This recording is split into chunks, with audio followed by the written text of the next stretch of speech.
It's a pleasure to call Robert Butler to make his maiden speech. Thank you, Madam Deputy Speaker, and it is an honour to have the opportunity to make my maiden speech in this debate on the Environment Bill, which will have far-reaching implications for our economy and our society, heralding a cleaner, greener nation. There is only one place to begin my remarks today, and that is in paying tribute to my predecessor, Sir David Livington. David was the Member of Parliament for Aylesbury for fully 27 years. He held senior ministerial roles, culminating as Chancellor of the Duchy of Lancaster and Minister of State for the Cabinet Office during some particularly testing times for the last government.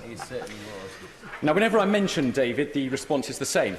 It is that he is a man who is decent, dedicated and thoughtful, a gentleman, the epitome of the public servant. When a new colleague was talking to me about David recently, he had just one question: do you have an equally big brain? My answer was simple: no. After all, David led his Cambridge College to victory on University Challenge not once, but twice. Whereas the only TV quiz show I competed on twice was blankety blank. Is that true? It is true. David did, of course, have the advantage of serving the magnificent constituency of Aylesbury, which I now have the great privilege to represent. Aylesbury has been a part of my life for longer than I can remember.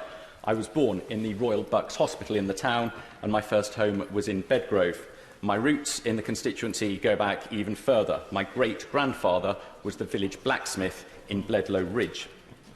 Aylesbury can trace its own history to the Iron Age. It's held a market since Anglo-Saxon times and has been the proud county town of Buckinghamshire for close to 500 years. The historic quarter of the town centre retains its charm and appeal to locals and visitors alike. It includes statues of Benjamin Disraeli, the father of One Nation conservatism, and of John Hampden, commemorating his role asserting the rights of Parliament against Charles I. There is also now a statue of David Bowie, who in the 1970s staged the world debut performances of 2 albums at the legendary Friars Music Club in the town. Visitors should be aware that this statue bursts into song on the hour. More than one unsuspecting tourist has had rather a shock when out of nowhere comes a rendition of Ziggy Stardust. Now, one historic building which is rarely remarked upon is the prison, a Victorian edifice dating from 1847. It is a place which holds particular interest for me, however, having until recently served as a non-executive director of HM Prison and Probation Service and as the magistrate member of the Sentencing Council.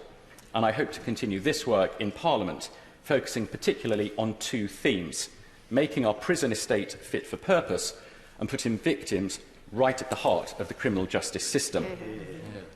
And perhaps I can say at this point, Madam Deputy Speaker, that I regard our prison and probation officers as the unsung heroes of our public services. Now, amongst the more notorious inmates of Aylesbury Prison were the great train robbers, which brings me neatly to HS2. Indeed, as the home of the Aylesbury Duck, it has been said by many of my constituents that HS2 is simply quackers. Seriously, though, as the Member of Parliament for Aylesbury speaking on the debate in the Environment Bill, my constituents would not forgive me if I did not mention HS2. Opposition to the project has long been the single biggest issue in my constituency. Thousands of residents are both disappointed and frustrated at the decision to proceed, not least because of the harm HS2 will do to the environment, including the destruction of more than 100 ancient woodlands. The actions of HS2 Ltd and its contractors have already provoked many complaints to me, and I take this opportunity to state that I will be unwavering in holding them to account. Madam Deputy Speaker, Aylesbury is setting itself up to thrive throughout the 21st century. Faced with the same challenges as many medium-sized market towns, not least the decline of the traditional high street, there is a passionate ambition to become a real community and commercial hub, where people want to live, work, visit and invest. Already, the Waterside Theatre and the Exchange have brought life back to the canal side. There's been significant house building, including across Aylesbury Vale, where the population has grown by 10% in the last 5 years. There's far more to come, with projections of a further 16,000 homes in and around the town by 2033. So I welcome the commitment in this bill to require all development to be accompanied by a 10% net gain in biodiversity. The Aylesbury Garden Town project goes even further in its vision to be not just green, but I'm delighted to say blue, with plans to create a gardenway encircling the town and to uncover hidden waterways.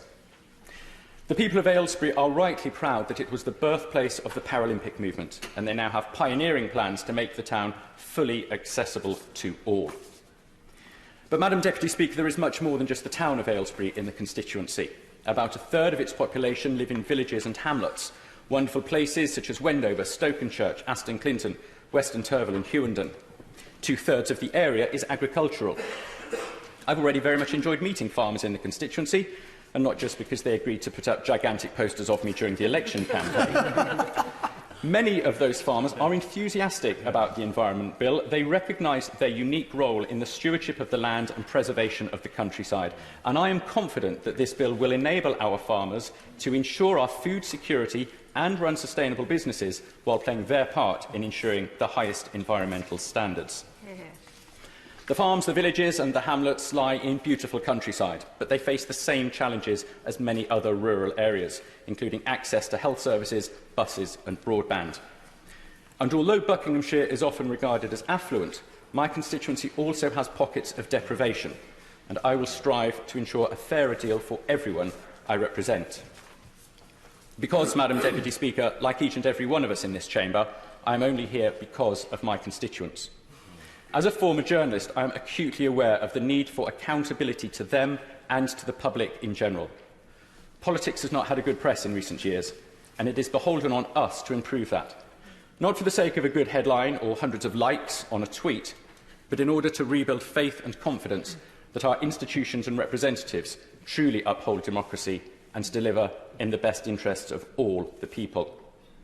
I am honoured to be in this place at this pivotal time in our country's history, when we forge new relationships and trade links around the world and set out robust and far-reaching new laws to preserve and protect our part of the world through this Environment Bill.